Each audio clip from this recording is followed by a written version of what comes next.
अशाच प्रकारचे अनेक व्हिडिओज पाहण्यासाठी नवक्रांती ॲग्रो या चॅनलला लगेच सबस्क्राइब करा आणि शेजारच्या बेल आयकॉनवर देखील क्लिक करा, जेणेकरून या चॅनलचे व्हिडिओज लगेच पाहता येतील।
सुंदर अशा पद्धतीने लागवड केलेली दिसते, तर कशा पद्धतीने ही लागवड केली आहे? पेरणी यंत्राने ही लागवड केलेली आहे। म्हणजे मजुराकडून तुम्ही लागवड केलेली नाही? नाही नाही, पेरणी यंत्राकडून केली। पेरणी यंत्राच्या माध्यमातून ही लागवड तुम्ही केलेली आहे। तर ते यंत्र कुठे मिळतंय? पंढरपूर मध्ये मिळतं। पंढरपूर मध्ये कोणत्या कंपनीकडून घेतलं आपण? नवक्रांती ॲग्रो। नवक्रांती ॲग्रोनं ज्या पद्धतीने औषधं मार्केटमध्ये आणली त्या पद्धतीने आता शेतकऱ्यांना लागणारी उत्पादनं सुद्धा आणलेली आहेत। मग त्यामध्ये नांगर असेल, गवत काढण्याची मशीन असेल, अशा अनेक प्रकारच्या वस्तू आपल्या मार्केटमध्ये आलेल्या आहेत। तर पेरणीच्या माध्यमातून कांद्याची तुम्ही पेरणी केलेली आहे, पेरणी यंत्राच्या माध्यमातून। तर किती खर्च आला तुम्हाला? पेरणी यंत्राने गेले 2000 रुपये एकरी घेतलेले आहेत, पेरलेला आहे। आता मशीनच तुम्ही घेतली, किती हजाराला बसली?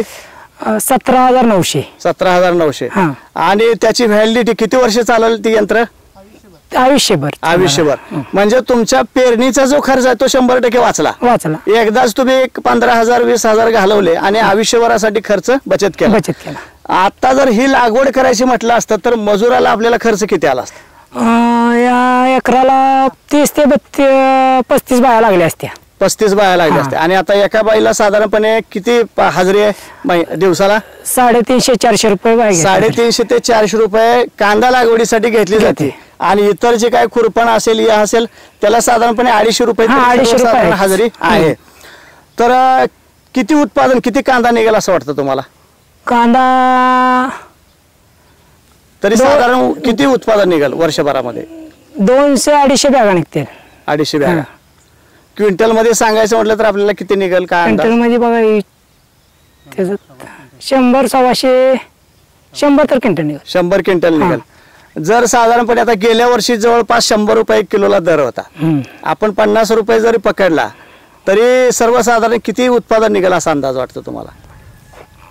2-2.5 लाख। 2-2.5 लाख रुपये तर सहज या कांदा लागवडीमधून तुम्हाला कांदा उत्पादन निघणार आहे। आणि कांद्यासाठी आता जो काय खुरपणाचा खर्च आहे त्याच्यासाठी सुद्धा औषध मार्केटमध्ये आलेले आहेत, तर त्याच्यामधून सुद्धा खुरपणाची आपण बचत करता येईल। आणि आता कसं झालं, सगळीकडे रासायनिक शेती आहे, तर नवक्रांतीच्या माध्यमातून तुम्ही तो पेरणी यंत्र घेतलं आहे, तर याला जी लागणारी औषधं सुद्धा तुम्ही नवक्रांतीच्या माध्यमातून घेऊ शकतो। आणि सगळी सेंद्रिय उत्पादन आहेत, त्याच्यामुळे अजून तुमचा खर्च वाचणार आहे। मग जे नवीन शेतकरी आहेत त्यांना कांदा लागवड करावी का नको याच्या संदर्भात काय सांगाल?